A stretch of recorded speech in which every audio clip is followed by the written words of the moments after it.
नमस्कार, आप देख रहे केबीसी न्यूज़। मैं हूं अमलेश आनंद। देखिए, जीतन राम मांझी जो केंद्रीय मंत्री हैं और उनके लड़के जो बिहार सरकार के मंत्री है संतोष सुमन, उन्होंने आज प्रेस वार्ता करके चूँकि 28 तारीख को दलित समागम का आयोजन रखा है पटना के गांधी मैदान में और उस गांधी मैदान को भरने की बात की जा रही है। लाखों हज़ारों की संख्या में बता रहे हैं कि लोग आएंगे और उसमें एक दलित को इकट्ठा करने का काम कर रहे, चूँकि 2025 चुनाव सामने है, उस सामने में अपना शक्ति दिखाना चाहते हैं। क्या कुछ कह रहे हैं संतोष सुमन मंत्री, जरा सुनिए।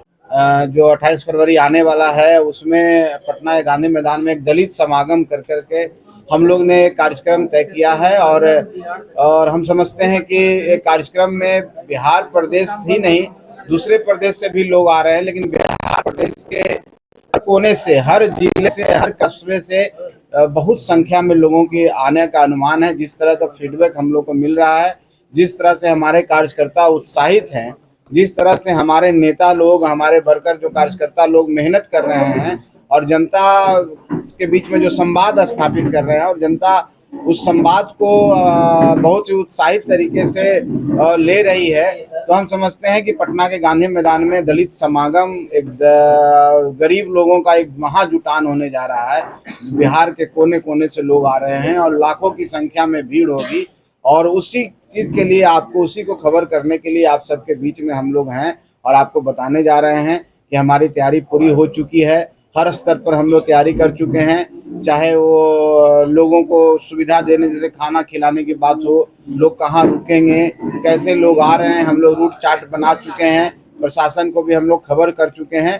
तो आप मीडिया भाई बंधु को भी एक खबर करना था कि हम लोग ने कार्यक्रम रखा है, आप लोग का भी सहयोग चाहिए। आप लोग भी अपने स्तर से इस कार्यक्रम के बारे में बताइए। एक ऐसा कार्यक्रम है जहां गरीब आ रहे हैं, जहां अनुसूचित जाति, अनुसूचित जनजाति के लोग आ रहे हैं, उनके बीच में चेतना जाएगी तो निश्चित तौर पर उनको जागरूकता मिलेगी, तो राजनीतिक भागीदारी में अपने आप को सुनिश्चित करेंगे, बढ़ाएंगे अपनी राजनीतिक भागीदारी, राजनीति में बढ़ चढ़ के हिस्सा लेंगे। और जब तक दलित समाज, जब तक पिछड़ा समाज, जब तक गरीब समाज राजनीति में सक्रिय नहीं होगा, तो हम समझते हैं कि जो डेमोक्रेसी, ट्रू डेमोक्रेसी का मतलब है, पूरा नहीं होगा। इसलिए हिंदुस्तानी अवाम मोर्चा सेकुलर पार्टी ने इसका नाम दिया है दलित समागम। जो समाज के सबसे पिछड़े लोग हैं, जो सबसे नीचे पैदान पर हैं, वो आकर के अपनी भागीदारी सुनिश्चित करें, अपना हक और अधिकार मांगे, तब जाकर के इस राज्य का भी विकास होगा और तब जाके देश का विकास होगा। क्योंकि आप किसी समाज को छोड़ करके राज्य और देश का विकास नहीं कर सकते हैं। तो एक प्रयास हम पार्टी के द्वारा हुआ है, हमारे साथियों के द्वारा हुआ है, हमारे नेताओं के द्वारा हुआ है। इसी के बारे में बताने के लिए आप सबको हम लोग बुलाए हैं। बाकी हमारे तरफ से बातें हुई है।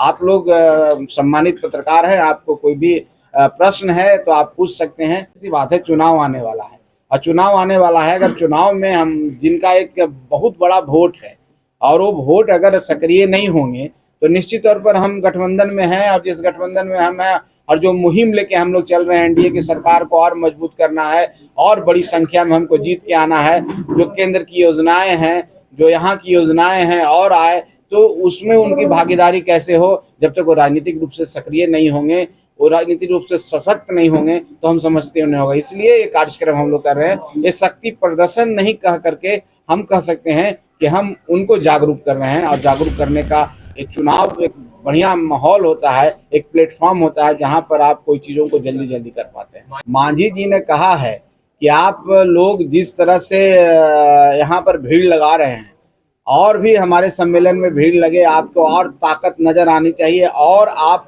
अपने आप को जागरूक करें, आप लोग और अपने आप को प्रेरित करें, अपने आप भागीदारी सुनिश्चित करें। तो हमारी पार्टी का विचारधारा है कि हम गरीब उस जगह जाके काम करना चाहते हैं जो आज तक किन्हीं को मंच नहीं मिला, जो अपनी आवाज को बुलंद नहीं कर पाते हैं, जो आज भी अंधेरे में रहते हैं, तो उनके बीच में हम जाके काम करना चाहते हैं। इसलिए मांझी जी जहां भी रहे, जीतन राम मांझी जी, वो हमेशा अपने कार्यकर्ताओं को बीच में एक सवाल छोड़ा है कि आप जितनी शक्ति हमको देंगे, आप जितने ताकतवर हमको बनाएंगे, जितनी संख्या आपके पास होगी, उतना ही संख्या से हम आपके लिए ज्यादा एडवोकेसी कर सकते हैं। और उन्होंने एक बात कहा था कि आप हमको इतना सीट दीजिए। हाँ, हम कोई गठबंधन से सीट नहीं मांग रहे थे, हम जनता से मांग रहे थे। जमहूरियत में जनता मालिक होती है और उनके बीच में हम कह रहे थे कि आप जिस तरह से आप आज यहाँ मजबूत दिख रहे हैं और मजबूत बनिए और जागरूक बनिए और संख्या में आइए। आपकी संख्या, आपकी मजबूती हमको मजबूती प्रदान करेगी और हम आपकी एडवोकेसी करते हैं तो हमको भी बल मिलेगा। और वो उसको आप किसी तरीके से ले सकते हैं, आप उसके सीट के रूप में इंटरप्रेट कर सकते हैं, उनके विकास के रूप में इंटरप्रेट करते हैं। यहाँ पर डिपेंड करता है कैसे उसको आप मुख्यमंत्री जी को, माननीय उप मुख्यमंत्री, सभी घटक दलों के नेताओं से, अभी सबसे नहीं हुआ है लेकिन कुछ लोगों से, कुछ पार्टियों से हुआ है, सबने अपनी सहमति जताई है। तो हम कल तक आपको बता देंगे कि सब लोग निश्चित तौर पर उनसे वार्ता होगी, बातें होंगी। अभी बात नहीं हुई है इसलिए अभी मैं कोई स्पष्ट नहीं कर सकता हूँ, लेकिन हम लोग की यही मंशा है कि ये किसी एक, हमारा जो मोटो है कि एनडीए को हम कैसे मजबूत करें, और हमने अपने तरीके से, अपनी पार्टी के तरीके से पूरा मेहनत किया है। पार्टी के एक एक समर्पित कार्यकर्ता इसमें काम किए हैं, बहुत मेहनत की है, ग्राउंड पर काम कर रहे हैं। और हम लोग कोई फोकस इसको नहीं दिए थे, लेकिन ग्राउंड पर हम लोग काम कर रहे थे। हर जिले में जाके हमारे कार्यकर्ता काम कर रहे थे, हमारे प्रभारी हर जिले में जा रहे थे, हमारे जिला अध्यक्ष मीटिंगों का दौर चल रहा था। लेकिन हम लोग ने जब मीटिंग की, हमने सब सोचा कि ये एनडीए का प्लेटफॉर्म ना होकर हिंदुस्तानी अवाम मोर्चा का प्लेटफॉर्म है, लेकिन एनडीए के नेताओं को भी आना चाहिए, इससे एक मैसेज जाएगा। और जिस तरह से एनडीए काम कर रहा है, हमारे प्रदेश अध्यक्ष देख रहे हैं, हर जिले में जाकर के सभी प्रदेश अध्यक्ष सम्मेलन कर रहे हैं।